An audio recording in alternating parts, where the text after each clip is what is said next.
Forget the neat, steel-on-steel naval war you've seen in documentaries.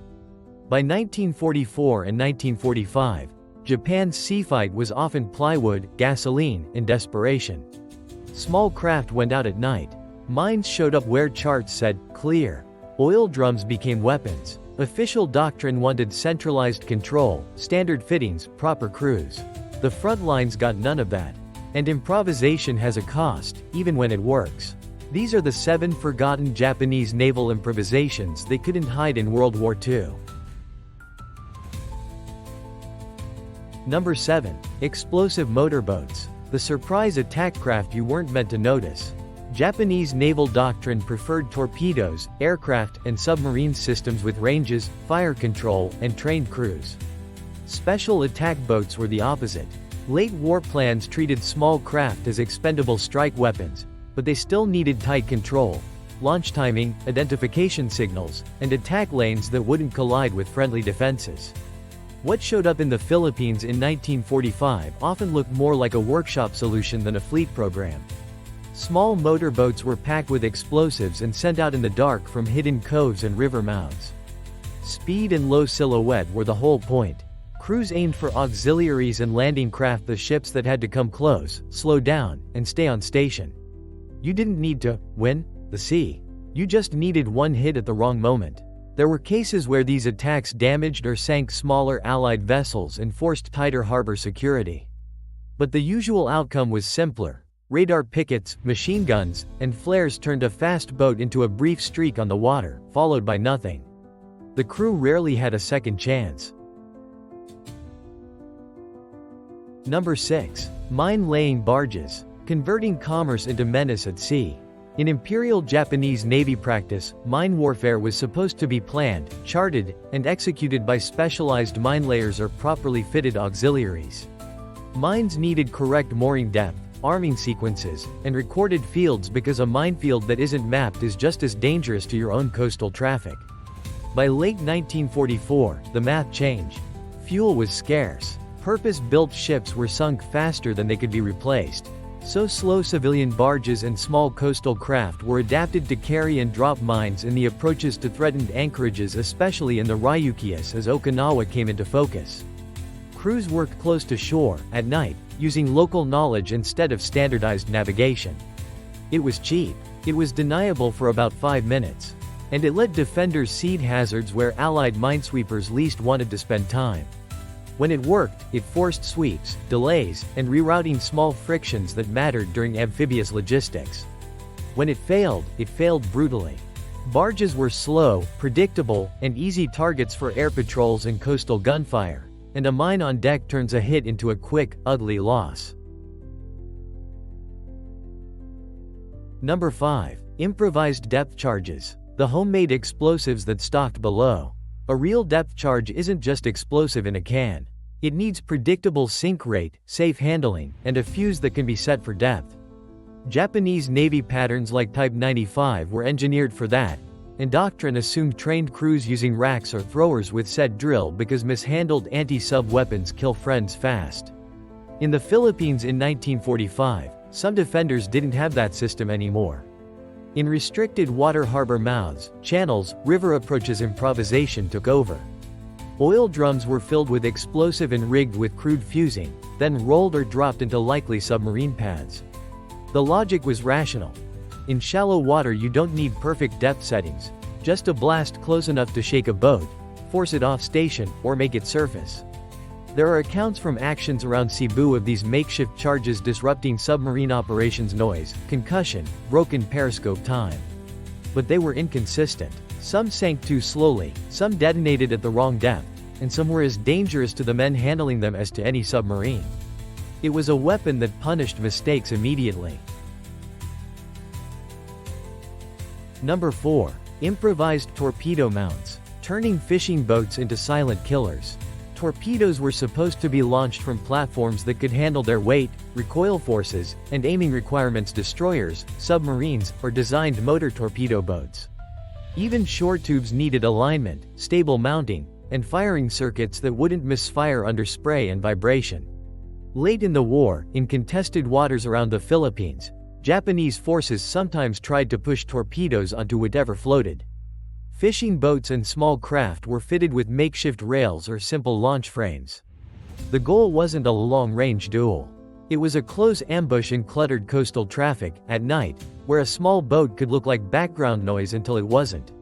The problem was physics. These mounts shifted. Aim was crude. A boat that wallowed in swell could throw off a shot by degrees and degrees at torpedo ranges as a clean miss. In the best cases, an unexpected launch forced Allied escorts to maneuver hard and break formation. In the worst, torpedoes broached, ran erratic, or detonated dangerously close, turning a cheap weapon into a self-inflicted loss. If you were the one riding that fishing boat, would you trust the torpedo or the darkness to do the real work? Before we move on, what's the smarter gamble? Slow mine laying that delays an invasion, or a fast one-shot attack boat that might never get through? Tell us your pick in the comments. And if you want World War II history without the movie polish, subscribe. Top 3 gets even messier. Number 3. Jury-rigged AT guns on landing craft. The wrong platform for the right kind of panic. A landing craft was supposed to be a tool, not a gunfight. Standard practice kept them light, reliable, and easy to beach, with weapons limited to simple mounts for local defense. Heavy anti-aircraft or anti-tank guns belonged on prepared positions or proper escorts, with stable platforms, trained crews, and ammunition stowage that wouldn't cook off. In 1944 and 1945, some Japanese garrisons didn't have those choices. So they bolted whatever they could onto whatever they could. Still move Type 96 25mm machine guns, even light field pieces on barges and landing craft meant for cargo. Extra planking, improvised shields, sandbags where the deck flexed. The idea was ugly but logical. Get a gun to a shoreline gap, a river mouth, or a threatened pier before the next airstrike erased the position. When it worked, a mobile gun could ambush low aircraft or rake an exposed landing wave for a few seconds, sometimes long enough to force a jink, a missed drop, a broken run. But the platform fought back. Recoil shifted mounts. Top weight made craft wallow. A hit that might have been survivable on land could detonate stacked ammunition and end the crew in one flash. Number 2. Camouflaged coastal launch rails. A hidden weapon that still needed a straight line. Coastal defense doctrine wanted fixed batteries, surveyed fields of fire, range cards, protected magazines. If you were going to launch a torpedo or rocket-like anti-ship weapon from shore, it was supposed to sit in a designed emplacement with predictable alignment and controlled firing, because coastal shots are geometry, not courage. Under air attack, geometry had to hide. In places like the Philippines and later around the home islands, defenders experimented with launch rails and simple shore tubes that could be concealed, cut into a slope, masked with netting, faced with scrap timber to look like a shed or retaining wall. Crews hauled the weapon into place only at night. They tried to keep the rail straight, the angle consistent, the firing circuit dry. The goal was a short-range ambush into narrow channels where ships had limited room to maneuver. It sometimes paid off. A sudden shore launch could force destroyers to shear off, slow down, or bombard from farther out, buying a few hours for evacuation or resupply. But concealment created its own failure mode. Misalignment, damp electrics, or a rough improvised rail could send the weapon into the water early or back into the position, turning secrecy into a self-inflicted casualty list. Number 1. Field-built demolition charges for harbor attacks. When sabotage becomes the last form of sea power. Harbor demolition wasn't supposed to be ad hoc.